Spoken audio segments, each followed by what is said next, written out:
একসময় এক ভয়ঙ্কর ডাকাত ছিল, যার নাম ছিল রত্নাকর।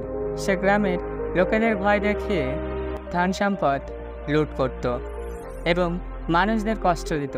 তার অন্তরে অশান্তি ছিল, যদিও সে প্রচুর ধন সম্পদ অর্জন করেছিল।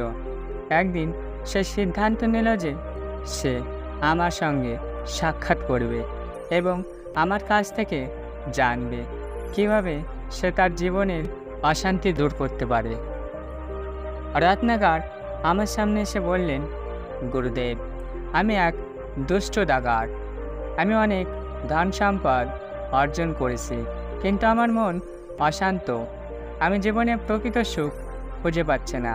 আপনি কি আমাকে বলতে পারেন কিভাবে আমি সত্যকারের সুখ পেতে পারি?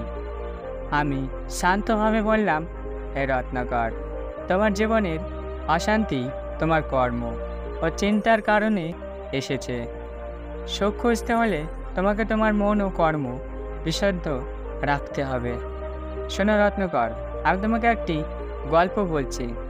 এক সময় এক ধনী ব্যক্তি ছিল, যার নাম ছিল সুখদেব। তার অনেক ধন সম্পদ ছিল, কিন্তু তার মনে অশান্তি ছিল।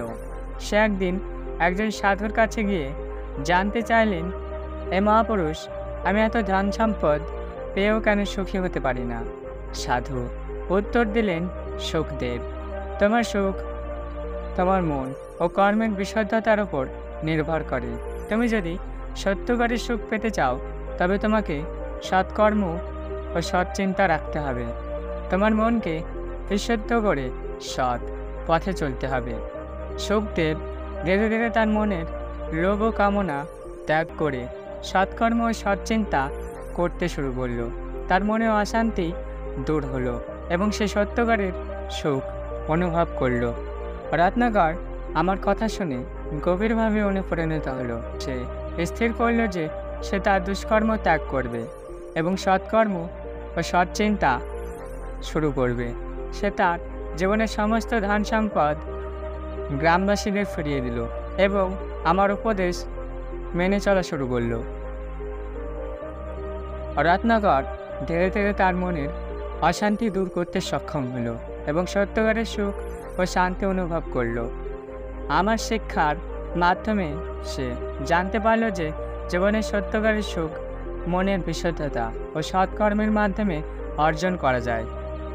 আমি বললাম, রত্নাকর, সুখ ও শান্তি পেতে হলে তোমার মন ও কর্ম বিশুদ্ধ রাখতে হবে।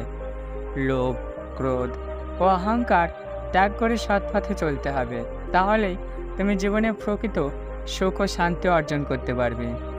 রত্নাকর আমার উপদেশ শুনে ধন্যবাদ জানিয়ে সৎ পথে চলা শুরু করলো এবং সে ধীরে ধীরে তার জীবনের সমস্ত দুষ্কর্ম ত্যাগ করে সত্যকারের সুখ ও শান্তি অর্জন করলো। আমার উপদেশ আপনাদের শেখায় যে জীবনে প্রকৃত সুখ ও শান্তি আমাদের মন ও কর্মের বিশুদ্ধতার উপর নির্ভর করে। আমরা যদি আমাদের মনের লোভ, ক্রোধ ও অহংকার ত্যাগ করে সৎকর্ম ও সৎচিন্তা করি, তবে আমরা জীবনের সত্যকারের সুখ অর্জন করতে পারব।